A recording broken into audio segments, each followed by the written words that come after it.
What's up, everyone? It's Austin Frangoules, your guys' owner and broker here. Just wanted to talk to you guys something about creating the perfect buyer side transaction. And there's a couple things that I wanted to show you, and I'll be quick with it. The very first thing I created here was the exact list of what a buyer transaction will look like. Now, this is in the conference room. It's open for everyone to use. It's laminated. What I do every single time is I hand this list to the buyers, going over the whole transaction with them. First, it makes it easy, makes it transparent on everything we do, and they know what to expect. From there, once we get a ratified contract, what I do is I get with the transaction coordinator, and then once we're ratified, we create this contact closing report. The biggest reason why I do this and why I love it is because I will send this to everyone involved in the transaction. That way, everyone knows who is assigned to what.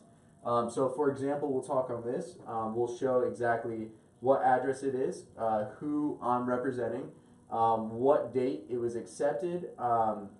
We have if it's active, the closing date, what date it's set for, the sales price it's closed on. The primary closing party is the buyer's company.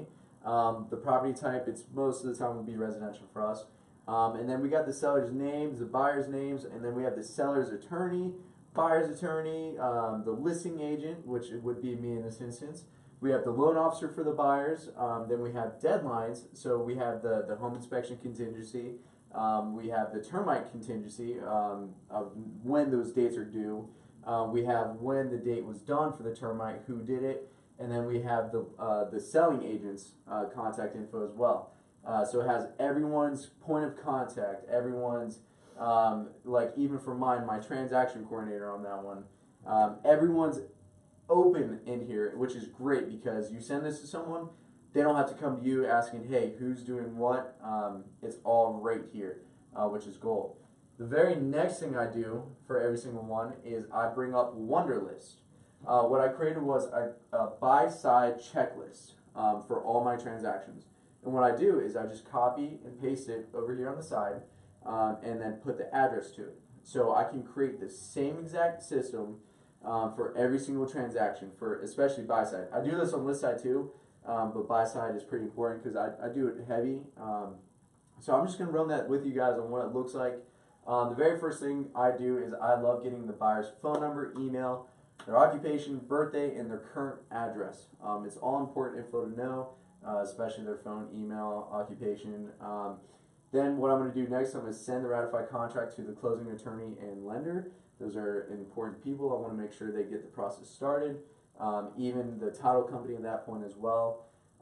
We have a partnership with Choice Insurance Agencies, so when I'm working with buyers, I like to send it to Kelly Carter directly. Then next, I send an email, or my transaction coordinator sends an email to the buyers congratulating them on getting ratified and what the next steps are, like in the home inspection. Then we're going to collect the EMD, coordinate with the buyers on dropping that off at the closing firm, not here at Austin James at the closing firm because we don't accept earnest monies. The next thing would be input all documents into Brokerment. This is where we can keep track of everything. Then I want to create a photo for Facebook and Instagram saying, hey, we're under contract on this house. That just lets the world know, hey, you're actually doing something as a real estate agent. You're awesome. You're doing great. Really just gets your name out there for free too. Then we want to send a copy of the EMD to the lender because they always want to make sure they have it. So if you drop it off, just say at Jones, Walker, and Lake, just say, hey, can I get a receipt of dropping this EMD off? Send that over to the lender, and they require that anyways. Get the listing size, point of contact, and when they'll be closing. Then I want to finalize the contact sheet, the sheet that you saw before, to make sure we have everyone's info in there. We're going to set up the home inspection and termite inspection. Then we're going to let the list side know when we're going to be doing those inspections. Then I want to set up the buyer on the home warranty if it's applied. So for example, I use 210 home warranty. Then I'll just go on their website, put in the info, and boom, it's already set up. From there, once we have the home inspection, we're going to take that home inspection report, take out all the problems into a Word doc, and then what I do is I basically highlight on what I should tell my person they should ask for, so they get my advice, and then at that point, I'll highlight this stuff, and then at that point I'll tell the buyer, okay, you choose exactly what you want set. That way they get my opinion, but ultimately they're the ones choosing. From there, that's when I'm going to send the PICRA over to the listing agent. That's when we'll negotiate, ratify it. If applicable, we would obtain the condo and POA docs at the same time and order appraisal once the home inspection PICRA is ratified. So then the buyer will get to review those condo docs. They have 3 days to do that. At this point as well, we're going to set them up on Utility Concierge, where it's another third-party service that's free to our buyers, helps them actually set up their utilities, which is very great because it looks like we're doing something awesome for our clients, making their lives easy on utilities. Then we're going to schedule the walkthrough for the buyers, and then we're going to let the agent know when we're going to do that. We're going to verify with the listing agent that we can take the keys at walkthrough, because we want to make sure that we can grab that, don't have to come back to the house before closing. At that point, walkthrough is good. We're going to send the walkthrough form for signatures to the buyers and listing agent. From there, we're going to coordinate a closing date and time with the buyer's agent and closing attorney. We're going to ask the C to see the CD, just to verify all the information. Some stuff you always want to check is that your admin fee got on there, that your commission is correct, and that anything else that the buyer is getting, like if they're going to get their lease paid off, like if they're a VA, then we want that on the CD. We don't want that gone when we show up to the closing table. So you always want to check that and ask for the CD. Then you go to closing. After closing, that's when you're going to send a Zillow review over to your client, because once you build that up, people actually check you out. Just like on Amazon, people do the same exact thing with realtors. So if you have enough reviews, then more people will use you. In Zillow, you want to add the new sold property in the profile. That way your Zillow profile is popping. Even though I hate Zillow, people look on it, so you still got to look good on it. Then we're going to create a photo for Instagram and Facebook saying just sold, so not just under contract, just sold.